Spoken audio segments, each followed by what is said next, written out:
નમસ્કાર દર્શક મિત્રો, આપ નિહાળી રહ્યા છો તાપી મિત્ર ન્યૂઝ ચેનલ। તો હવે નિહાળીએ સમાચાર વિગતવાર। ગુજરાતનો દરિયો જાણે ડ્રગ્સ ઘુસાડવાનો કોરિડોર બની ગયો હોય તેમ અવારનવાર કરોડો રૂપિયાનું ડ્રગ્સ પકડાઈ રહ્યું છે। ત્યારે પોરબંદરથી અંદાજે 300 કિલોમીટરથી પણ વધુના અંતરે અરબી સમુદ્રમાં આંતરરાષ્ટ્રીય જળસીમા પાસેથી વધુ એક જહાજમાંથી એનસીબી, ભારતીય નૌકાદળ અને ગુજરાત એટીએસે સંયુક્ત રીતે ઓપરેશન હાથ ધરીને અંદાજે 3500 કરોડ રૂપિયાનો ડ્રગ્સનો જથ્થો કે જેનું વજન અંદાજે 700 કિલોગ્રામ થવા જાય છે તે પકડી પાડવામાં આવ્યો છે અને પોતાની જાતને ઈરાની ગણાવતા 8 જેટલા વિદેશીઓને પોરબંદર ખાતે પૂછપરછ માટે લાવવામાં આવ્યા છે। રાજકોટ કલેક્ટર કચેરીના પાર્કિંગમાં બાઇકમાંથી પેટ્રોલ ચોરી કરતા પકડાયેલા સિક્યુરિટી મેન સામે હવે સસ્પેન્શનના પગલાં તોડાઈ રહ્યા છે। કલેક્ટર કચેરીના વાહન પાર્કિંગમાં બાઇકમાંથી પેટ્રોલની ચોરી કરતા આ સિક્યુરિટી મેન રંગે હાથ ઝડપાઈ જતા આ મામલે જરૂરી આધાર પુરાવા સાથે જિલ્લા કલેક્ટર સમક્ષ ફરિયાદ કરવામાં આવી હતી, જેમાં વિડીયો રેકોર્ડિંગના પુરાવા પણ રજૂ કરવામાં આવ્યા હતા। આ સમયે પેટ્રોલ ચોરીમાં ઝડપાયેલા આ સિક્યુરિટી મેને પોતાની પાસે પેટ્રોલના પૈસા ન હોવાનું અને તેનું વતન જસદણ હોવાથી તેના બાઇકમાં જસદણ જવા માટે કલેક્ટર કચેરીના કર્મચારીના બાઇકમાંથી ન છૂટકે પેટ્રોલની ચોરી કર્યાનું અને તેની ભૂલ થયાનું જણાવ્યું હતું। હવે બીજી વખત આવું ન થાય તેમ કહી આ સિક્યુરિટી મેને માફી માંગી લીધી હતી, જે બાદ આ પેટ્રોલ ચોરીનો વિડીયો વાયરલ થતા હવે આ ગુજરાત ઇન્ડસ્ટ્રીયલ સિક્યુરિટી ફોર્સે કલેક્ટર કચેરીના સિક્યુરિટી મેન સામે સસ્પેન્શનના પગલાં લેવા માટે તૈયારી કર્યાનું સૂત્રોએ જણાવ્યું હતું।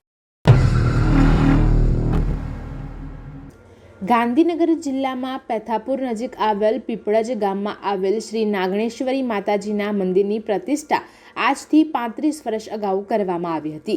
પીપળજ ગામના રાણા રાઠોડ પરિવાર તેમજ સમગ્ર ગ્રામજનો દ્વારા પરંપરાગત વાર્ષિક પાટોત્સવની ઉજવણી કરવામાં આવતી હોય છે।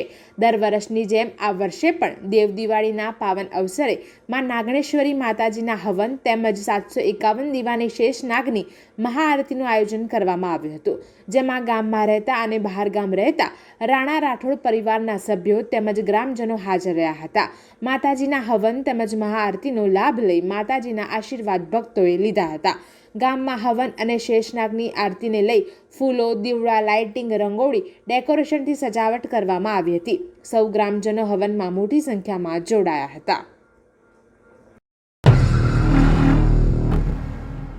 અમદાવાદના બોપલમાં આવેલી ઇસ્કોન પ્લેટિનિયમ ઇમારતના એમ બ્લોકના 8મા માળે શુક્રવારે મોડી રાત્રે આગ લાગી હતી। આ આગને કારણે એક મહિલાએ જીવ ગુમાવ્યો છે। 56 વર્ષીય મીના શાહનું આગથી મોત નીપજ્યું છે। આગ લાગ્યા બાદ ગણતરીની મિનિટોમાં આગ 21મા માળ સુધી પ્રસરી હતી। ફાયર વિભાગે ભારે જહેમત બાદ આગ બુઝાવી હતી। ઘરમાં ફસાયેલા લોકોને બચાવવા રેસ્ક્યુ હાથ ધરાયું હતું। ધુમાડાને કારણે કેટલાક લોકોના શ્વાસ રૂંધાતા તેમને હોસ્પિટલ ખસેડાયા હતા। લગભગ ફાયર વિભાગે 200 જેટલા લોકોનું રેસ્ક્યુ કર્યું હતું। છેલ્લા ઘણા સમયથી અમદાવાદ શહેરમાં હવાનું પ્રદૂષણ જોવા મળી રહ્યું છે। આ હવાના પ્રદૂષણને કારણે શહેરીજનોના સ્વાસ્થ્યને મોટી અસર પહોંચી રહી છે। હવાનો એર ક્વોલિટી ઇન્ડેક્સ સુધારવા માટે અમદાવાદ મહાનગરપાલિકા દ્વારા એક અગત્યનો નિર્ણય લેવામાં આવ્યો છે, જે પ્રમાણે શહેરના વિવિધ વિસ્તારોમાં સેન્સર મૂકવામાં આવશે, જેને આધારે હવાનો AQI માપી શકાશે। જો સ્થિતિ ગંભીર કે ચિંતાજનક દેખાય તો કમાન્ડ એન્ડ કંટ્રોલ રૂમમાં સીધું બઝર વાગશે અને કોર્પોરેશન દ્વારા ત્યાં હવા શુદ્ધ કરવા માટેના પ્રયાસ કરવામાં આવશે। શહેરમાં હવાની ગુણવત્તા સુધારવા માટે કોર્પોરેશન દ્વારા અલગ 100 જગ્યા પર AQI સેન્સર લગાડવામાં આવશે, જેનું મોનિટરિંગ પાલડી સ્થિત કમાન્ડ એન્ડ કંટ્રોલ સેન્ટરથી કરવામાં આવશે। આમ જો વાત કરવામાં આવે તો શહેરમાં માર્ગો પર 500 થી 700 મીટરના અંતરે આ સેન્સર લગાવવામાં આવશે। વડોદરામાં કેન્દ્ર અને પાલિકા વચ્ચે વડોદરાની જનતા પીસાઈ રહી છે। દરબાર ચોકડીથી ખિસકોલી સર્કલ તરફ 41 કરોડના ખર્ચે બ્રિજ તૈયાર થવાનો હતો, પરંતુ હાલ આ બ્રિજની કામગીરી ખોરંભે ચડી છે। પાલિકા રેલવે વિભાગને ખો આપી રહી છે, ત્યારે પાલિકા અને રેલવે વિભાગના વિવાદો વચ્ચે જનતા પારાવાર હાલાકીનો સામનો કરી રહી છે. 5 વર્ષ પહેલા બ્રિજનું કામ શરૂ કરવામાં આવ્યું ત્યારે કોન્ટ્રાક્ટર દ્વારા 2022માં બ્રિજ પૂર્ણ કરાવવાના બેનર લગાવવામાં આવ્યા હતા, પરંતુ 2024 વીતવા છતાં બ્રિજની કામગીરી અધ્ધરતાલ છે.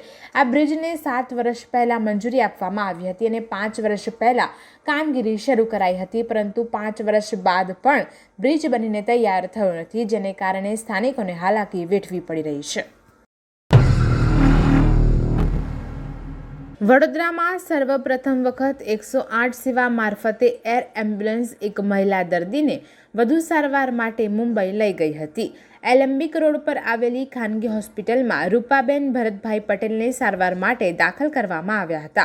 રૂપાબેન ઘરે પડી જવાને કારણે કમરથી નીચેના ભાગમાં તથા બંને પગમાં ખૂબ જ દુખાવો થતો હતો તેમજ અશક્તિ અનુભવતા હતા. તેઓને વધુ સારવાર માટે મુંબઈ શિફ્ટ થવાનું હતું. તેઓ હાઈવેથી જાય તો વધુ સમય જાય તેમ હતું. વહેલા મુંબઈ જવા માટે એર એમ્બ્યુલન્સની જરૂરિયાત ઊભી થઈ હતી, જે અંગે તેમણે 108માં એર એમ્બ્યુલન્સ માટે રજૂઆત કરી હતી. આજે સવારે 10:30 વાગે એર એમ્બ્યુલન્સ વડોદરા એરપોર્ટ પર આવી ગઈ હતી. ખાનગી હોસ્પિટલમાંથી દર્દીને 108 ઇમરજન્સી એમ્બ્યુલન્સ પોર્ટ લઈ આવ્યા હતા અને એર એમ્બ્યુલન્સ દ્વારા રૂપાબેનને વધુ સારવાર માટે મુંબઈ ખાતે લઈ જવામાં આવ્યા હતા.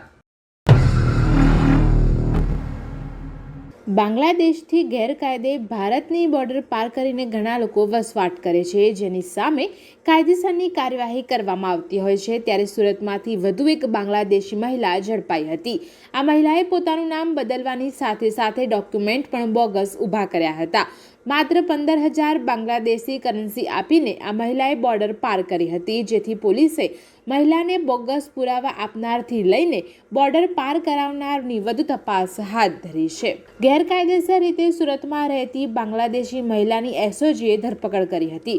મૈધરપુરા દિલ્હી ગેટ 4 રસ્તા ઇન્ડિયન ઓઇલ પેટ્રોલ પંપ પાસેથી મહિલાને ઝડપી પાડવામાં આવી હતી, જેનું નામ રશીદા બેગમ જહાંગીર અલી શેખ હોવાનું પણ સામે આવ્યું છે. વલસાડના પારડી તાલુકાના મોતીવાડા ગામમાં ઉદવાડાથી ટ્યુશનથી પરત ફરતી વખતે બીકોમની બીજા વર્ષની વિદ્યાર્થીનીની લાશ મળી હતી. વિદ્યાર્થીની ઉદવાડા ટ્યુશન જવા નીકળી હતી અને સાંજ સુધી પરત ફરી ન હતી, જેથી પરિવારે શોધખોળ કરી હતી. શોધખોળ બાદ વિદ્યાર્થીનીની લાશ મળતા પોલીસે હત્યાનું કારણ જાણવા માટે સુરત ખાતે વિદ્યાર્થીનું ફોરેન્સિક પીએમ કરાવ્યું હતું, જેમાં FSL પીએમનો પ્રાથમિક રિપોર્ટ સામે આવ્યો છે, જેમાં વિદ્યાર્થીની પર દુષ્કર્મ આચર્યું હોવાનું અને તેનું ગળું દબાવી હત્યા કરી હોવાનું સામે આવ્યું છે. પારડી પોલીસે હત્યા અને દુષ્કર્મની ફરિયાદ નોંધી આગળની તપાસ હાથ ધરી છે.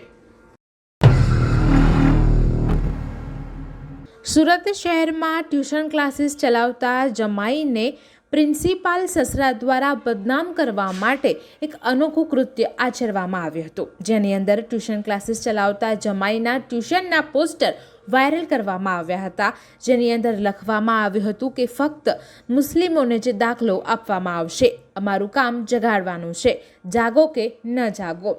કોમી એકતા જોખમાય તેવું કૃત્ય કરનાર ઈસમને લિંબાયત પોલીસે ગણતરીના કલાકોમાં જ ઝડપી પાડ્યો હતો. પોલીસે સરકારી સ્કૂલના પ્રિન્સિપાલ સુલેમાન શેખની ધરપકડ કરી છે. આ આરોપી સસરા સુલેમાન શેખ સરકારી સ્કૂલમાં પ્રિન્સિપાલ તરીકે ફરજ બજાવે છે. દર્શક મિત્રો, આ હતા અત્યાર સુધીના સમાચાર. આવા જ મહત્વના સમાચાર નિહાળવા જોતા રહો તાપી મિત્ર ન્યૂઝ ચેનલ અને હા, સબસ્ક્રાઇબ કરવાનું ભૂલશો નહીં.